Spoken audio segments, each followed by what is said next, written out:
వచ్చింది మనకు తెలుసు. నాకే ద్రోహం చేశారు.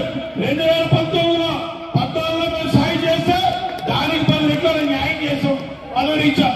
వాళ్ళు కడుపులో కత్తి పెట్టి మన కౌగిలించుకొని మక్క పొడిచేశారు 2019లో. గమనించాలా? సమయం ఆసన్నమైంది.